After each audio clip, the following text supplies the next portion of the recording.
I think it's fair to say that folks are angry. We're exhausted. We're tired of experiencing the same cycle of trauma over and over again, and people not taking any real action. Um, we're just sick and tired. I was listening to a speech that you gave among the crowds yesterday, must have been. You were asking, and the family and everybody there was demanding the names of everybody who attended that scene and that fateful night that Tyree was brutally beaten by those five police officers, the fire department that attended, the EMTs, the medical personnel that have attended. Why is it so important to get the names of everybody who was on the scene that night? I think it's important because a lot of times we see where these police forces, the sheriff's department will quietly fire people or suspend them and post something on Facebook or on Instagram or Twitter, thinking they won't get much traction. But this is really serious. He was literally beat to death brutally, not you know not him fighting back. He was literally defenseless the entire time. Folks bragged about how they beat him, what they used to harm him and cause him violence. And there are people there who aren't being named. They're naming these five officers, but they're not naming the other white officer that was on the scene. They're not naming the other two officers that were on the scene. They're not naming the sheriff's department officers that were on the scene that have been suspended. They fired two firefighters, but they're not naming them. These people are violent and they Yeah. allow violence to happen to someone and they're not going to be freely walking around our community. I don't want any criminal like that near me at all. They need to be held accountable. What was the temperature in the crowd after that footage was released last night? I will say that most of the people that were in the crowd didn't watch the video. Like we've said from the beginning, we don't need a video to know what happened to Tyree.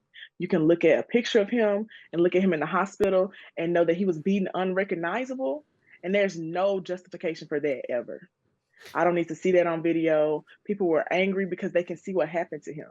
They can hear his mom recollect what happened to him, what kind of man that he was. They can hear his stepfather, who did watch the video, recollect what was done to him. We don't have to watch the video to see that. And we're going to be angry and fed up and taken to the streets until people are listening to us. The mayor and the police chief aren't listening. They're making statements, they're firing people quietly, but they're not listening to us. And we're not going to keep letting that slide by.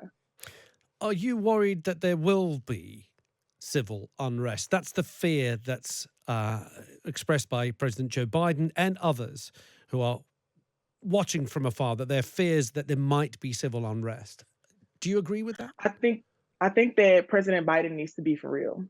Over the last 50 years, every riot that's happened throughout the United States and in Memphis has been because the police have caused violence. The police have escalated. It's not us, it's not the citizens. And the only violence we're experiencing more frequently is from police. The police escalate things, the police traumatize us, they assault us, and they do it because they're going to get away with it. And if for folks who did watch that video, they know that those people have definitely done that before. There's no way you can beat someone to death and brag about it afterwards unless you've done it before and known that you've gotten away with it before. And I don't think that it's okay for them to send these sentiments of peaceful protests or nonviolent protests when all we've been is peaceful. Amber, how much of a difference, if any, um, you hear on social media, a lot of people are making the point that the five police officers were black. Does that make any difference at all to what happened yesterday? No, a man is dead. The system of policing is what killed Tyree Nichols. The system of discrimination and the indoctrination that happens when anyone joins the police force is what killed Tyree Nichols. The system of white supremacy that keeps the police force going and keeps the carceral state going is what killed Tyree Nichols. Not an officer being a certain race, not someone being a certain age, from being from a certain area. It's the system that they joined, that they chose to join as police officers and inflict that violence on people. As a as a citizen of Memphis, Amber, how safe do you feel? I mean, the police here in this country, in the UK, when people look to the police, it's for protection, it's to feel safe, it's to maintain the law. You, as a citizen of Memphis, how do you feel about the police who are there to protect you? I've never felt safe with the police. As we've said before, these different task force units and the different specialty units that are within the police department have only been used to traumatize Black people, to cause them violence, to pull up on them at gas stations and randomly jump them. If you run, then that means you're going to get beat up. They've never protected me in any way. My community keeps me safe. My family keeps me safe. The people that I'm in community with every day keep me safe. A police officer has never kept me safe. You mentioned the task forces there. People in the UK may not be familiar, but can you just explain a little bit what these task forces within the police are there to do?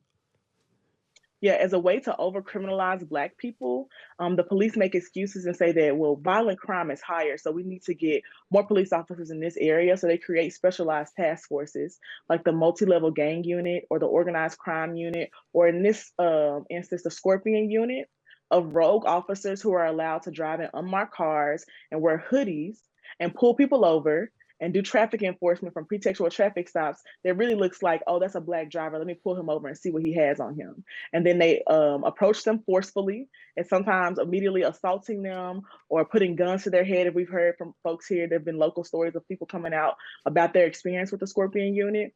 And they've never actually helped to reduce crime. They are the crime. They're causing crime by literally pulling up on people and assaulting them immediately or suspecting them of something. We've seen over and over again how these pretextual traffic stops are one of the number one reasons why Black people are being murdered by police, because they're suspected of something because they're Black, they're in a lower income neighborhood, and we're going to flood them with police. And that's going to deter the crime by pulling over all these Black people. So, where do we go from here, Amber? What reforms do you think are needed? And We the have police very department. clear demands that the family has put out and that we support as a community, and we need them all answered. Number one, everyone who was involved, all of their names and their files need to be released. The Scorpion unit needs to be disbanded. The MGU and the OCU need to be disbanded, and law enforcement should no longer be doing pretextual traffic stops. Mm. Finally, Amber, I just want to finish off by just asking about Tyree Nichols. Can you tell us a little bit about him? Yeah, Tyree was a beautiful Black man who loved to skateboard, who loved to watch the sunset. His mom said he loved her deeply. They had a very close relationship. He loved his job. He liked to go to Starbucks and get coffee, or go to Shelby Farms, which is a park here that's really big, has acres of land. And he would go there and watch the sunset and take pictures. He was a brilliant photographer. He has so many pictures of the sunset and different bridges and different landmarks here that were just brilliantly done. I mean, as someone who used to do photography, I know what it takes to, get the right gradient or get the right lighting, and his pictures were beautiful. And I believe he was also a father. He had a 4-year-old child who now doesn't have their father anymore.